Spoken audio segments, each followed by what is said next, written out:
Picasso in Citroën. Očitno se dobro ujameta. Najnovejši s to oznako je mali C3, posebnež med malimi enoprostorčki. In gotovo tudi najbolj ekstravaganten. Tako med konkurenco, kot tudi v domači hiši, zaradi česar je zlahka vsakomur všeč. Najprej po prepričljivem dizajnu, potem po prostornosti in nenazadnje tudi po opremljenosti. Ja, duška so si oblikovalci dali pri kreiranju tega avtomobila in so po dejansko posrečenih rešitvah napravili tisto, kar si ni, razen pri sejemskih prototipnih izvedenkah, upal še nihče. No, izraz Spacebox, ki se na veliko uporablja pri promociji tega malega Picassoja, zadane opis avtomobila v nulo. Privlačnost se namreč skriva v igračasti obliki ravnih površin ter oblih vogalov. Igrivost oblikovalskih potez se seveda v polni meri nadaljuje tudi v notranjosti avtomobila. Najbolj space je v kabini.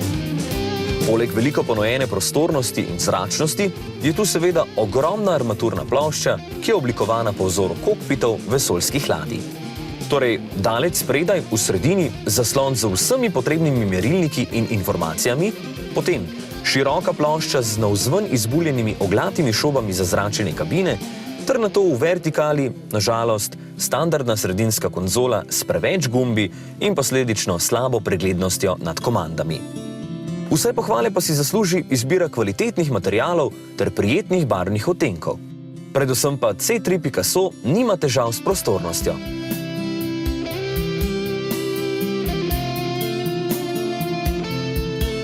Vožnja s tem avtomobilom je prijetna zaradi občutka zračnosti in preglednosti.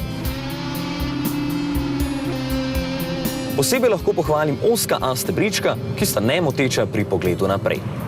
Potem je prijetno uglajeno nastavljeno podvozje, katerega mehkobo kvari le prenizek presek 17-palčnih pnevmatik. In tu je še kultiviran turbodizelski agregat z 1,6 litra gibne prostornine, ki s pomočjo le 5-stopenjskega menjalnika povsem zadovoljivo opravlja svojo nalogo. Pa čeprav postane pri višjih vrtljajih precej glasen in zato v kabini moteč. Povprečna poraba je bila 6,8 litra. Kakorkoli že, Citroën C3 Picasso je dober izdelek, ki med svojimi konkurenti postavlja nove meje v razredu. Ker cenovno prekaša veliko večjih in bolj zmogljivih avtomobilov, verjetno ne bo prodajna uspešnica, bo pa zagotovo med najimenitnejšimi.